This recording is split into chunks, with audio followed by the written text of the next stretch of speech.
నిరీక్షణ prayer house మరియు centre సంఘముల తరపున ప్రేమామయుడైన యేసుక్రీస్తు నామంలో మీ అందరికీ పునరుద్ధాన దినపు శుభాభివందనములు. నేటి దేవుని మాట న్యాయాధిపతుల గ్రంథం 5వ అధ్యాయం 31వ వచనం. ఆయనను ప్రేమించువారు బలముతో ఉదయించు సూర్యుని వలె ఉందురు. ఈ వచనం దెబోరా మరియు బారాకు పాడిన విజయ గీతంలో చివరి భాగం. ఇశ్రాయేలీలు దేవునికి దూరమై విగ్రహారాధనలో పడిపోయారు. దేవుడు వారిని కనాను రాజైన యాబీను చేతికి అప్పగించాడు.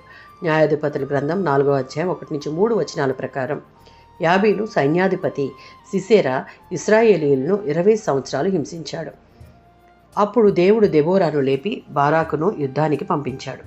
దేవుడు అద్భుత రీతిగా శత్రువును ఓడించాడు. సిసేరా యాయేలు చేతిలో మరణించాడు. ఈ విజయానికి కృతజ్ఞతగా ఈ వచనాన్ని దెబోరా ఈ గీతంగా పాడింది. ఈ గీతంలో ప్రార్థన ఇమిడి ఉంది. యెహోవా, నీ శత్రువులందరూ అట్లే నశించుదురుగాక అనగా దేవునిని ఎదిరించేవారు చివరకు ఓడిపోతారు అని అర్థం. దేవునికి వ్యతిరేకంగా నిలిచే శక్తి శాశ్వతంగా నిలవదు.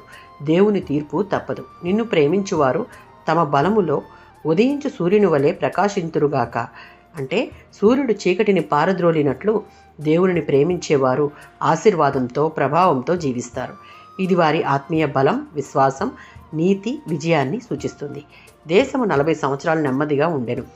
దేవుడిచ్చిన విజయం తరువాత దేశానికి శాంతి వచ్చింది. దేవుని చిత్తంలో నడిచినప్పుడు నిజమైన సమాధానం లభిస్తుంది. 92వ సంకీర్తన 12వ చరణం. దేవునిని ప్రేమించేవారు విజయాన్ని పొందుతారు, అభివృద్ధిని అనుభవిస్తారు. సామెతల గ్రంథం 4వ అధ్యాయం 18వ వచనం. నీతిమంతుల మార్గము ప్రకాశమానమైన వెలుగు వంటిది. దేవుని దృష్టికి యథార్థంగా నడిచే వారి జీవితం మరింత ప్రకాశవంతం అవుతుంది. ప్రపంచం వ్యతిరేకించిన దేవుని సత్యాన్ని విడవకూడదు. కేవలం ఆరాధనలో కాదు, విధేయతలో కూడా దేవుని ఎడల ప్రేమ చూపాలి. మన మాటలు, ప్రవర్తన, విశ్వాసం ద్వారా క్రీస్తును ప్రతిబింబించే విశ్వాస జీవితం కలిగి ఉండాలి. ఆమేన్.